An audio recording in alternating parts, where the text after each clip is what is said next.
haven't been able to record in a couple of days. Probably been longer than a couple of days, but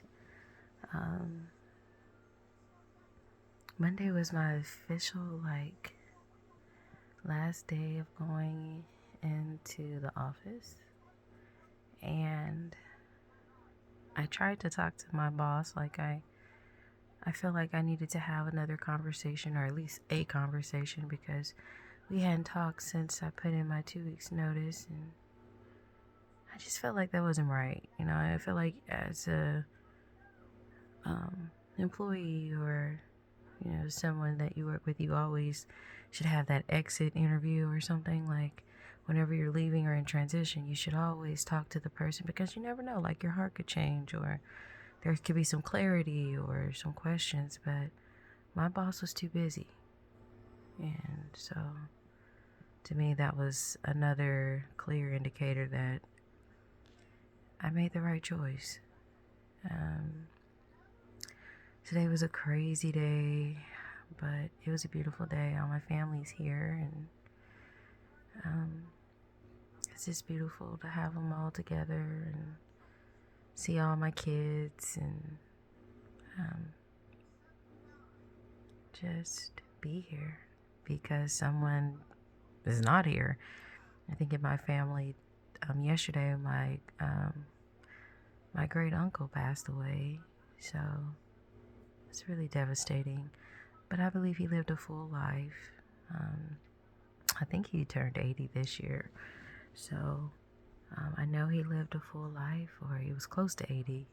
So, and it wasn't like he went suddenly. He planned everything, and he told his children, and he made arrangements. And I was so grateful for that, because so many parents leave and don't have a plan for their children. So their children are left trying to figure out what they wanted, or where their assets are, or how to give them a proper send off. And that leads to chaos and fighting and confusion, instead of it being written out and planned, whether it's in a will or whether it's just a video instructions. Like, I think it's important that we make those arrangements for our families, whether we have children or not. Somebody is going to have to bury you one day. And if I've learned anything in my 40 years of living, it's always being prepared, or trying to be as prepared, at least for your children, as you can when it comes to your time to leave the earth. It makes a really big difference. And I know for me, life insurance has been extremely hard, because I have 5 kids, and most life insurance companies, if it's not like the Gerber, like the baby insurance and stuff, like actual life insurance, it's hard to put 5 kids on there. Like, they'll do 4 or 3, but when it comes to 5, you got to find the right one where you can afford to pay what the premium is, so that each one of your family members, including your spouse, if you're married, they all get something, or they all have what they need to take care of your arrangements. But I don't want to be the parent that gives something to my kids before I pass away. Like, I want to be the parent in the Bible, like the prodigal son's dad. He gave them their inheritance while they were still alive. Like, they didn't have to wait to get theirs. Had an interruption. I very rarely get my own video time, so but I want to be like that dad who gave his children their inheritance while he was still alive. And even though the prodigal son squandered his inheritance, when he returned home, his dad still loved him. His dad still had something for him, right? That's the kind of mom that I want to do. It's the kind of legacy that I want to leave for my children, is that they can still get what I have for them while they're still alive, whether they can use it while I can see them using it. And then they'll get something when I pass away too. But being able to bless them with their inheritance while they're here is amazing, because they can do so many different things.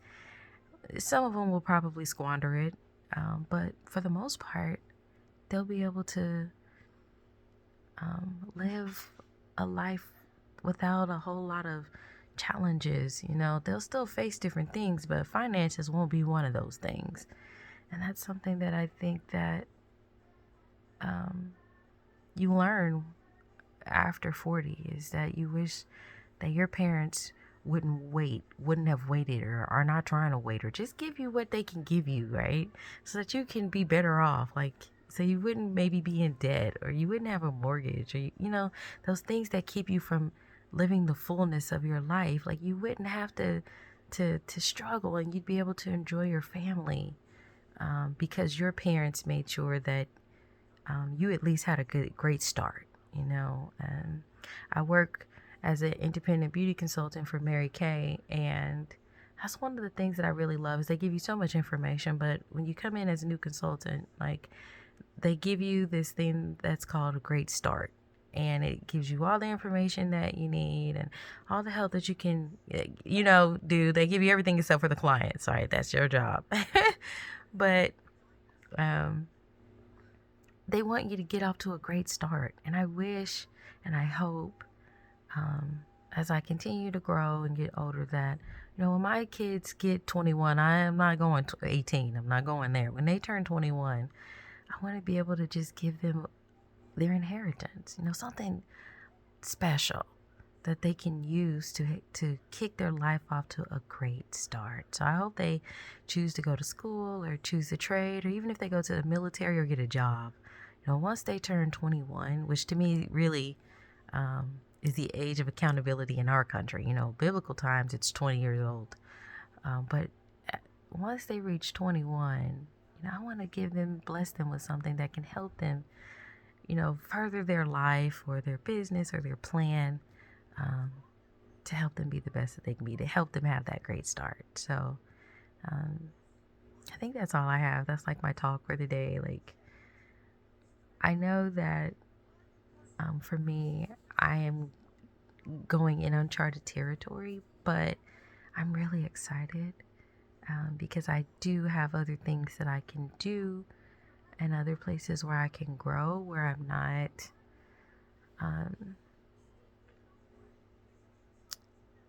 not worried, or it's not like it's not like I don't have something. Like, I have something.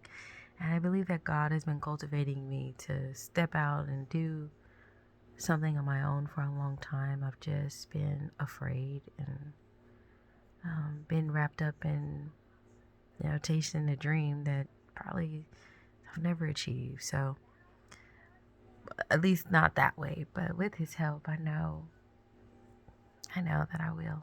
So, that's it. I hope you have a good day or a good night.